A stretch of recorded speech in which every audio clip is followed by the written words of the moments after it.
uZulu, nina besilo, Zulu omnyama ondlela zimhlophe, nina benkayishane kamenzi yaphuza umlaza angabefa. Ngicela nilanda uTshatha nithi nayi answer yakhe ngiyamphendula uTshatha ugodo manje.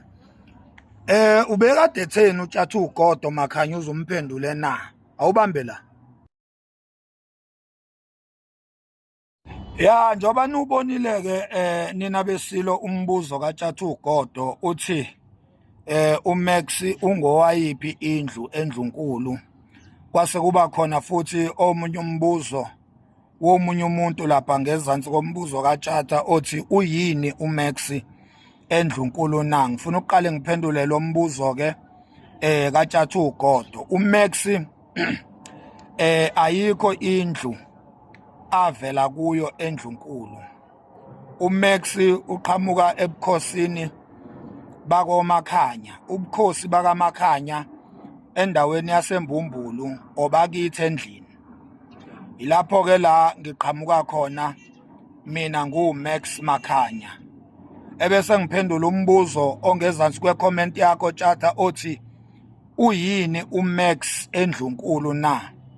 Lo mbuzo nawo nguthathe ngoba uhambisana nse nombuzo wakho othi ngiqhamuka kweyiphi indlu endlunkulu. Uyini uMax endlunkulu na? uMax endlunkulu uyisikhonzi. Angiphinde futhi, uyini uMax endlunkulu kaZulu na? uMax endlunkulu kaZulu uyisikhonzi.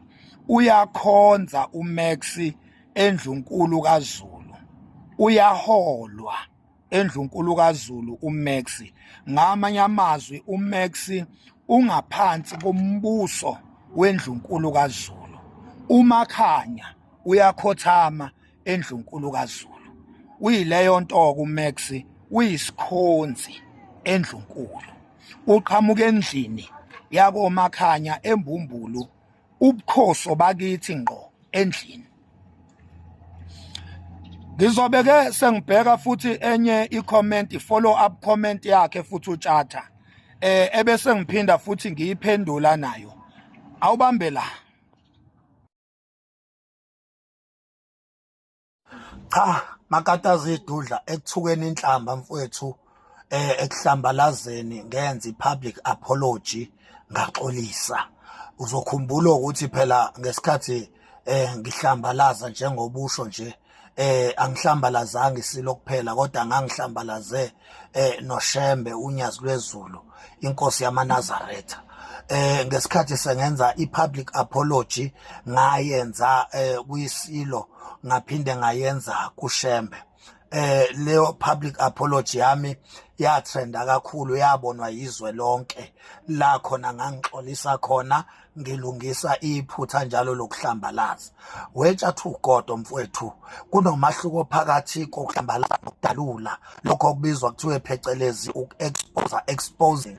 So here I'm just exposing all the truths. Lalela komunye uzobuza ukuthi ubani wena. Qhubeka nje uthamelele video uzobona ekugcineni ukuthi ngubani mina engi-exposayo, ngi-exposa kuyiphi position uzobona ngasekugcineni. Okwamanje Tshata ugodo bamba lokho engikushoyo ukuthi ngaxolisa ngalungisa iphutha lokuhlambalaza.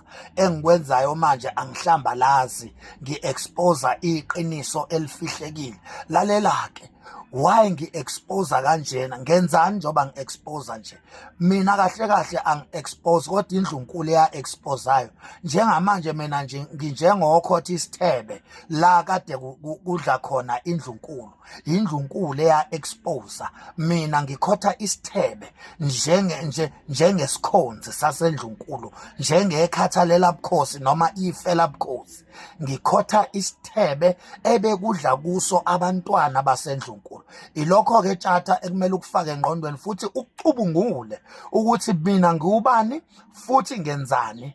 Angidaluli kodwa ngikhotha isithebe. Ngamanye amazwi ngingena emazwini abasendlunkulu abawakhipha bona, ngoba ibona abadalula imfihlo, ibona abadalula amahlazo.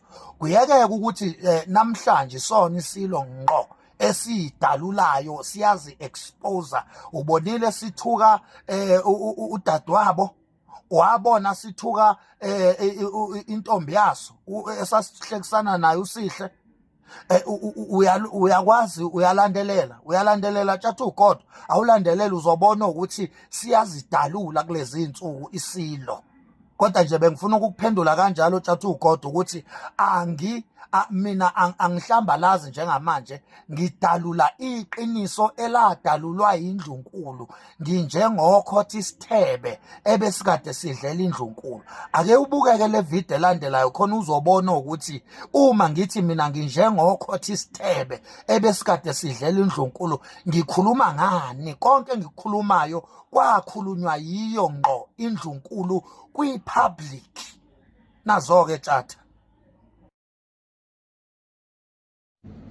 Indaba isisuka lapha sekufanele manje umntana ngosezosina ngosini besintu ngo-1977 sekusuka owakhona owakangwane esezolume ngonyaka uNdlokongane Ndlebe. Uyazini ukuthi wadayiselwe ingulube isesakeni? Hawu kwebo kanjani? Abakutshena ngani ukuthi umntana Nkosi wazalwa kanjani? Cha ngabasho. Cha phela uzalwa ingonyama noma ingwenyama ngokusho kwabo uSokhuza nodadewabo umntana Nkosi uManotho. Angithembeke tjathu uGodo mfowethu ukuthi uyibonile-ke ivideo engasusela kuyo inkulumo zami, mhlambe ongase kwenzeka ukuthi izona oyibiza wena ngokuhlambalaza. Manje na ke sengizokuvezela ko ukuthi ngiyini mina ebukhosini noma endlunkulu. Ngize ngidalule lezinto nje, ngize ngiexpose lamaqiniso nje.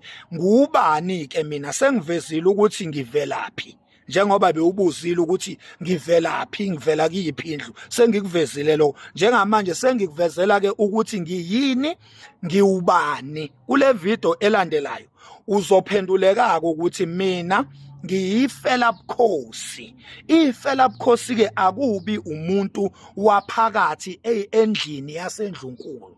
Ifela bukhosi kuba umuntu wangaphandle kwendlunkulu kodwa okhothama khona endlunkulu akhathalele ukubuswa nokubusa kwasendlunkulu. So ngingena lapho ke mina tjatha sibizwa ngokuthi singamafela bukhosi kanye nalabantu ozobabona kule video nabanye futhi abaningi abagcwele uZulu wonkana. Amafela bukhosi ami nje esikhaleni seqiniso kudalulwa imfihlo ezijulile eziveza iqiniso lalingakhona. Nansi ke le video ke tjatha ezokuphendula ukuthi ngubani mina, ngiyini mina endlunkulu, ngiyifela bukhosi. Awulalele le video ke mfowethu. Sithi ke thina abafela bukhosi vele umntwana uSizulu akayona inkosi. Yingakho kunobudedengu bokuphathwa kwesihlalo ngoba umntwana uMsuzulu akabekiwe, akahlonziwe indlunkulu, akangenanga futhi esigodlweni esithwele umsamo nenyandezulu zonke ezimenza abe inkosi.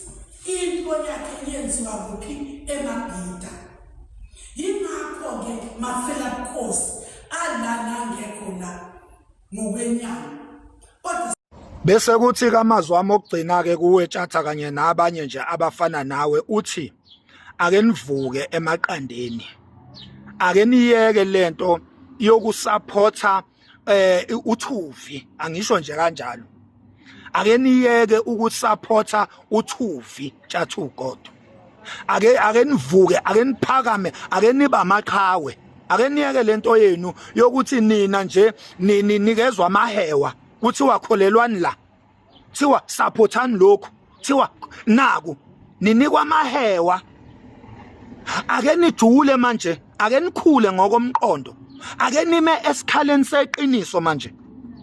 Abantu abafana nani tjatha, abantu abasibulalela uZulu, abantu abafana nani, abasilimazela isithunzi sethu njengoZulu. Ngoba njengamanje kudaluleka amaqiniso. Uzwakela umntwana uMisizulu laphana ekhipha inhlambe ezisabekayo ezibhekise kusisi wakhe alala naye eswini esodwa sikaMntana Enkosi. Uzwakele laphana emthuka ngaye uMntana Enkosi. Uyizwile lo video ethi msunu kaMntana Enkosi. Utheni tjatha ngaleyo video? Utheni ngevideo la khona lo ombiza ngesilo ehlambalaza umuntu abantu besifazane? Utheni ngalezo gameko ehlambalaza abantu besifazane ebiza usisi wakhe ngesifebe, ebiza usisi wakhe ngazo zonke inhlamba ezemthuka ngayo uMntana Enkosi? Utheni wena tjatha? Wathini tjatha lo muntu ombiza ngesilo ngamsukwane ethuka usisi obizwa ngosihle, emthuka laphana ezemsabisa ethi uzombulala, ethi uzomdubula, ethi yena uhleli nezinsizwa yena wakhulumisa izinkabi lapha efonini wathi ngizokubulala wena, ngizoqeda ngawe, ngibuye eGoli kumanje ngizokubulala wena. Wathini tjatha kwenzeka zonke lezo zinto? Inina tjatha abantu abathenjiwe enisibulalela isizwe. Sila sikhona nje kuze kuvumbuka thina omfoka amakhanya sizokhuluma lezi zinto kuthiwa zisifanele. Ingoba nina abantu ebekufanele ngabe nisebenzisa ama-brand enu, nisebenzisa ukuthi nine weight kwi-society, ukuthi nikhulume nimele amaqiniso. Anikwenzanga lokho futhi anikwenzi. Njengamanje nilwa against amaqiniso noma against abantu abadalula amaqiniso. Yini eyenza ukuthi kuze kuvuke thina sikude kangaka? Nikhona nina eniseduze, niqhamuka khona ehlala Nkosi, kodwa niyahluleka ukulandelela niphinde nimele amaqiniso. Niyawambambatha amaqiniso nina, nifuna silandele into engekho, nifuna silandele amanga, nifuna sidukise umlando, nifuna sihluphekise izizukulwane zethu. Mina ngisalweli, mina sengilwela izingane zami ukuthi izingane zami azithi mayikhula ngiyifundisa ngomlando, ngiyifundise ngento engazi kahle ukuthi ngayilwela. Angibonge tjatha uGodo. Zamangwane kuseni.